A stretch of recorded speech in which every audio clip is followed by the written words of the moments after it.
Hello and welcome back to my channel Kanan S Learning Made Easy. I'm back with yet another video. In this video we will be learning about two-factor theory of motivation, also known as dual factor theory of motivation, which was developed by American industrial psychologist Friedrich Herzberg in the year 1950.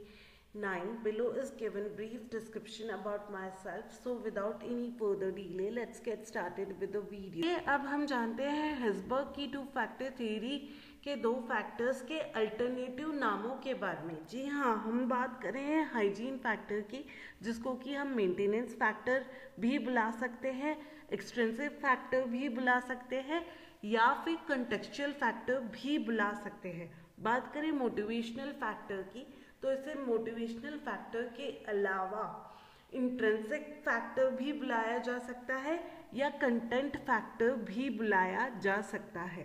अब हम समझते हैं hygiene factors के बारे में। Hygiene factors job से related ऐसे extrinsic factors है जिनकी एब्सेंस की वजह से एम्प्लॉयज डिससेटिस्फाइड हो जाते हैं, वेयरएज इनकी प्रेजेंस उन एम्प्लॉयज को किसी भी तरह मोटिवेट नहीं करती to perform in a better way.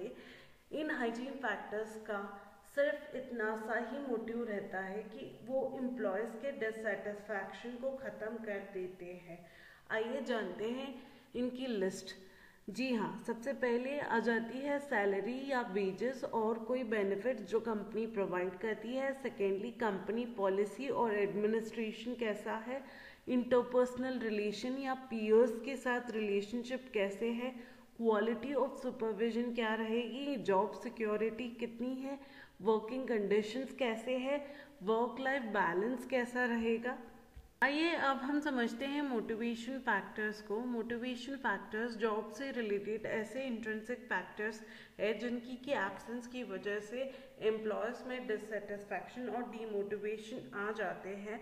Now let's check out the list of motivation factors. Sense of personal achievement, status, recognition, challenging work assignment, promotion and growth.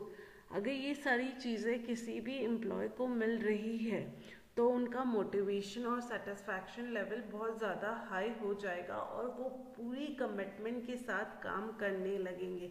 पर चूँकि मोटिवेशन एक इंट्रिंसिक प्रोसेस है तो हर employ इसी तरह से motivate या satisfy होगा, इसकी गारंटी हम नहीं ले सकते। लेकिन हम ये जानते हैं कि वो एम्प्लॉय डिससेटिस्फाइड नहीं है।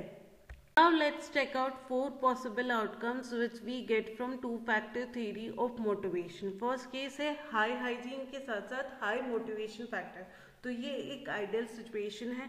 Second situation है low hygiene but high motivation factor, तो जो काम आप करेंगे वो इंटरेस्टिंग होगा लेकिन जिस जगह पर आप काम करेंगे वो जगह काम करने के लिए थोड़ी सी डिफिकल्ट होगी। थर्ड सिनारियो ये है कि high hygiene factor but low motivation factor, तो ऐसी जगह पर सिर्फ एम्प्लॉयज सैलरी के लिए रुकेंगे।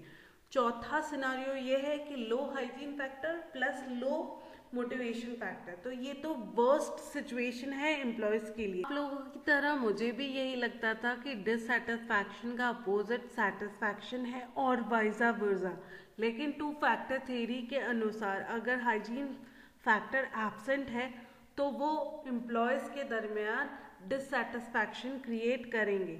लेकिन अगर हाइजीन फैक्टर को हमने प्रेजेंट करवा दिया तो now there is no longer dissatisfaction among employees, तो opposite of dissatisfaction is no dissatisfaction. Same is the case with motivators.